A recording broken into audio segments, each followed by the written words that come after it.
October tarik som lekat kumsang ni som langa. Ichi volleyball kichi ichi ham tia jong alung dong nom diwhin.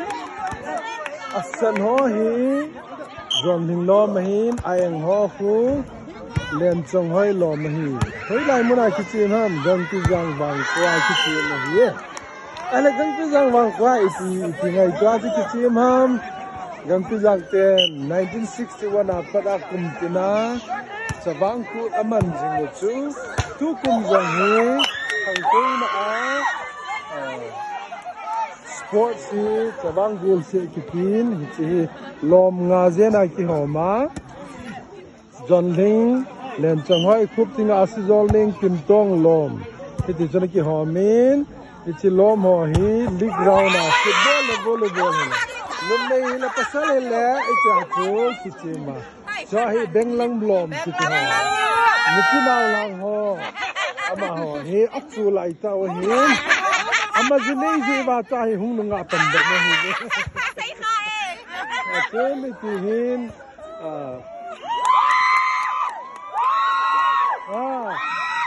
aziza atau khom alenga peng khom loi family ya kita mga kitchen veho hi amak sa le gungun chi bang khuzol sunga chen khom him lo che hi ipi chan pi hin diu ham hoi lai monom jong len khat de le ti di hin ipin namun isay na bang kuzol sunga kum tina hita banga sabang kut ki mga kisuhaw na gol si ki ball hin kang katan tizong kichip lampanga samto abam tawin gol hang sim boy jong hita bang kichip na ho ako na hi hin kang lena amazong ISL player kakahin chuban in tu azong Assam Rifle seidingin golang thangmin mangahin golang duntin mangjong khat Assam regiment ahin khat Assam Rifle player on hanin kita bang kiche gol si ho hi gol nok mai hello yin so na thei to ga so na azong pang thei hi ti hi gang pi jang khusunga ko na mu do thei jana om ne hi aki chem lo si mi do hi de pon ahin la le kha sim lo si jong mi do hi lo to bang chun aki chem gol si jong hi space ipi ba he le kita bang chu ni ki sim do the hi yup problem ta ha jang pon thon he jing ovin ti chun ama ho hin sum hall na in alo le fundraise ball na in champra koi champra le ya lau tam ki ha phun champra hi hoi te in amme un omovin kap khada hi som khada zo hi chi lam kai te ni hi ve vi na mel jong hoi din fal hanin mun chom chomam golang ho hoi lang na ba to ham jong ti jang wang khu jol sunga a si jol ning to banga len chong hoi banga jon ning banga ti khup ting bang ki ti ho tu jang khu sunga he ning zare ma ni jong hi jot to bang la ju kha dai lanin a hin la ke ham kha ni khao thi hi kan amin jong se da taw ti le chi javin neu cha cha hon jong do ba sa da no hi chi hin ko hi lam gu ma hai hun ti bole thằng con sang thằng anh đây khu chị gần cái giang vàng khu dol xuống here là nghe hin Rakesh Chauhan gần cái giang Nepali ho hin lại vàng khu dol xuống cô na tại Navy officer khát hin cô mang hitan cái papim tại in pipu cô papa hin tu pa nagalena aguzmei pa tu laya abam ti ako hin golang hin ko dal ha pa hin ko hun mang la hem ki tungovin Palilin hin, Nalboy hin, Tibanin, Kaikong hin. Alaya siya kami, walang hala nga cool society president apu hin. The vice president now pa so pipadong sila hin, Tipunin. Cool society ho dong hi.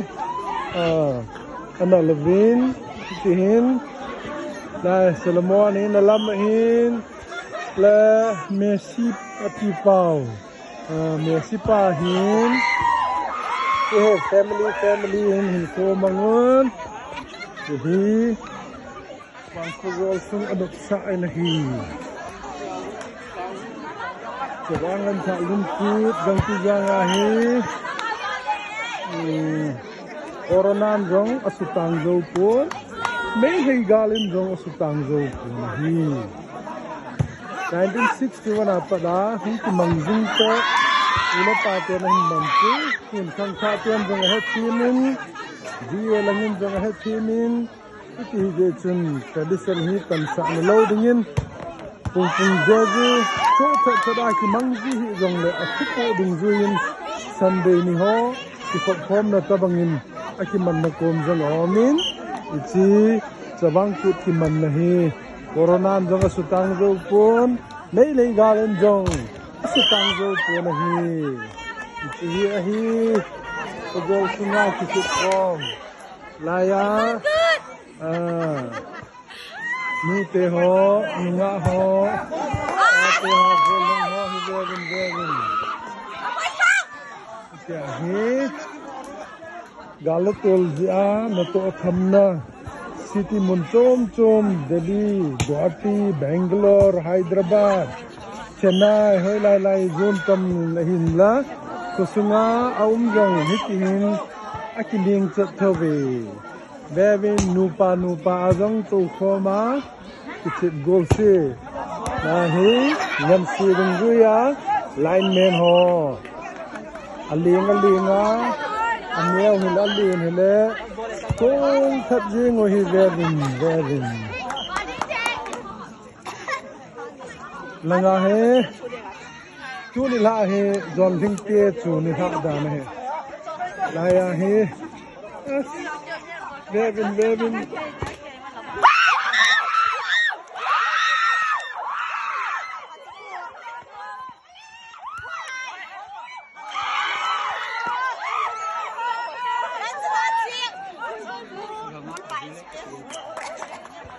Bebo là sang yêu của họ rằng nghĩa thì ta có vi về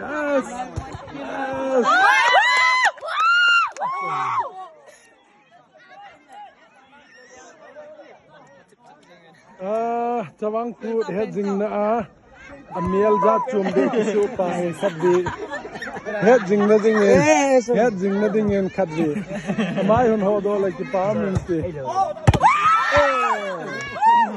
amai ki khelle wa chawang bol se pangpa he galam bang kho ko na he na ma he tuni se serwa ka bol le koin na sata ki se bol le amial ki khelle ta ne had dikan pulong ko had dikan thum le helin sports langa family member ling sela pamla he ven tu kum hi de had jing na he Vevin, Hu Abraham kitipa. Ganti lang Abraham hai. Niam chung hoi ho. Cooking. Okay, cooking lom hai.